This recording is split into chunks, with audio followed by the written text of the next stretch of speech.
Hi everyone, I'm Shay Mary, one of the naturopaths here at the Lucy Rose Clinic. Welcome to this week's Facebook Live topic, Happy Gut equals Happy Mind, the wild truth about your second brain. So if you are new here, welcome. If you're returning, welcome back. Let's get into it, shall we? So I'm glad you're all here today because we're diving into a topic that in recent years has been gaining a lot of traction in scientific and naturopathic circles, and that's the concept of our gut as our second brain.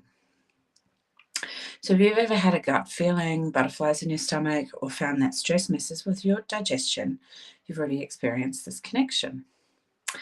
So we're going to unpack how the health of your gut can directly impact your mood, mental clarity, focus, and emotional well-being. This is certainly something we see a lot in clinic with clients struggling with anxiety, low mood, irritability, brain fog, often have underlying gut issues, as well as the thyroid. So there's quite a strong connection between the thyroid and the gut too. But today we're talking about the gut and the brain. So first of all, the reason why it's called the second brain is because our gut houses our enteric nervous system. It contains over 100 million nerve cells. It's a lot of nerve cells. And it's more than our spinal cord. So it communicates constantly with our brain through the gut-brain axis, which is a two-way superhighway of messages using the vagus nerve and chemical messengers like transmitters and cytokines. So serotonin, which I'm sure you've all heard of, 90% of it is made in the gut, but this is our feel-good hormone. So our gut isn't just processing food and sorting waste, it's also shaping our emotions, our motivation, and even the quality of our sleep. So let's talk about the gut microbiome. So this is the ecosystem, trillions of microbes that live in our digestive tract. Microbes they play the major roles in digesting food, producing vitamins, regulating immune function, and yes, supporting our mental health. So when your microbiome is out of balance, it's a condition known as dysbiosis. So that means there's good and bad. No, I don't like to say bad. There's opportunistic bacteria and our beneficial bacteria, okay, or our protective bacteria. And when it's out of balance, so when there's too much of the opportunistic bacteria, we can experience bloating, brain fog, sugar cravings, skin issues, fatigue, mood swings, heightened anxiety, depression, and even pain, okay, pain and fatigue. There's certain bacteria like lactobacillus and bifidobacteria that are especially helpful in regulating GABA and serotonin, so two critical neurotransmitters for feeling calm and focused. And the interesting thing is, recent research shows that people with depression and anxiety often have different microbiome profiles compared to those without. So it tells us that gut diversity isn't just a digestive issue, it's deeply neurological as well. All right, so what are the signs your gut might be affecting your mental health? Some red flags to look out for are brain fog, trouble concentrating, think about like learning new things or trying to stay focused on a book, low mood or irritability for no reason, sleep disturbances, constant sugar cravings, frequent bloating or digestive upset, especially after food, increased anxiety after eating. So if you're ticking a few of these boxes, then your gut might be trying to tell you something. So what do we do about it? Let's talk solutions. So simple, gentle steps that you can take to make a difference. Eat for your microbes, number one, all right? It's all about variety. You know, anyone who's worked with us, we talk about this a lot. Nutritional variety is really important. So getting lots of different kinds of microbiome feeding foods. So that includes fermented foods like sauerkraut, kimchi, kefir, yogurt, coconut or dairy if you tolerate it. Miso, okay, so if you tolerate miso, miso is lovely. Coming into winter, it's so cold, what could be more comforting than a nice warm mug of miso soup? Adding in prebiotic foods, so foods that feed the bacteria like oats, garlic, onion, flax seeds, leeks are particularly delicious. And of course, it wouldn't be a Facebook Live if we didn't talk about reducing exposure to processed foods.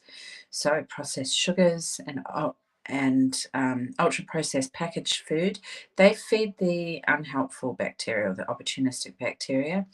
They can also drive things like candida which can be a huge contributing factor to inflammation and pain within the body. Reducing inflammation of the gut. So, you might like to try some gut-soothing herbs in the form of teas, such as marshmallow root, chamomile, licorice. You can try slippery elm if you've got reflux as well, and supplementation with things like glutamine or zinc carnosine helps support healing of the mucosal lining of the gut. Now, as always, though, with things like herbs and supplements, please do seek professional advice before you start on a regime.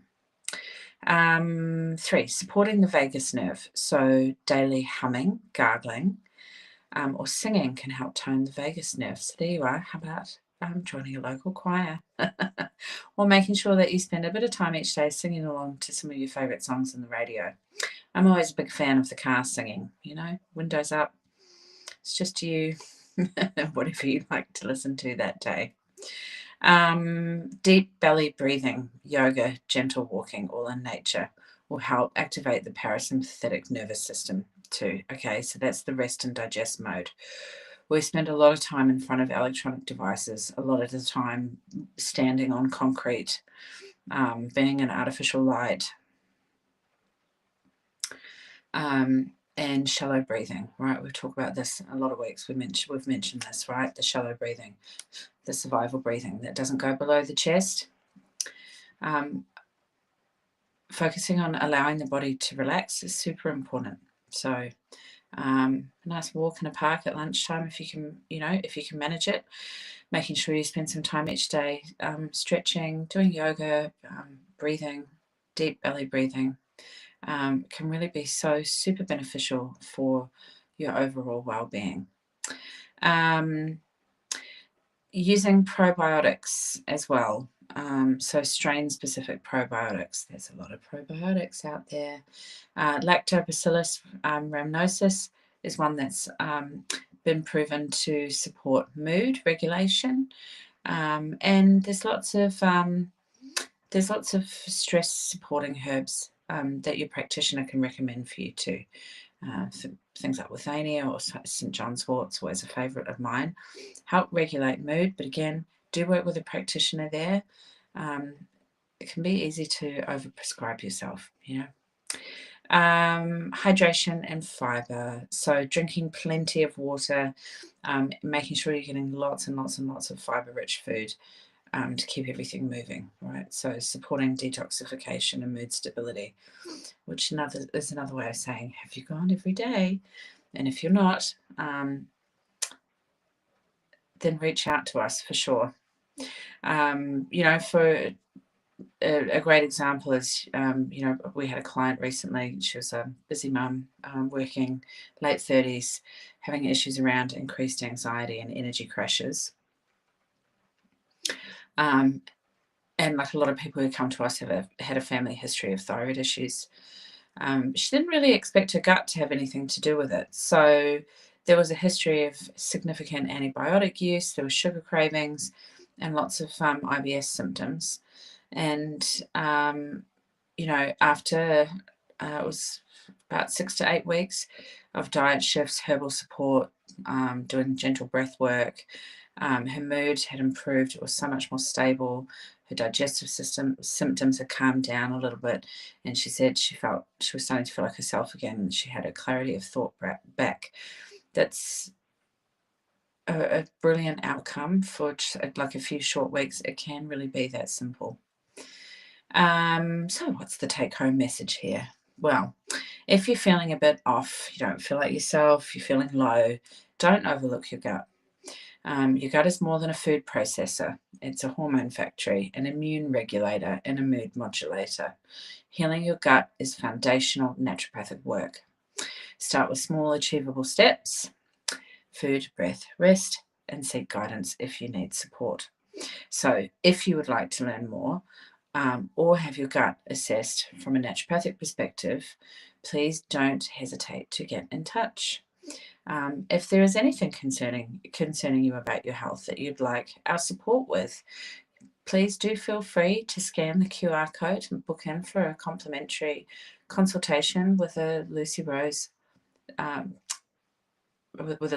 representative. As always, thank you for tuning in today. Take care of yourself, make good choices, breathe, drink plenty of water, and I will see you next week.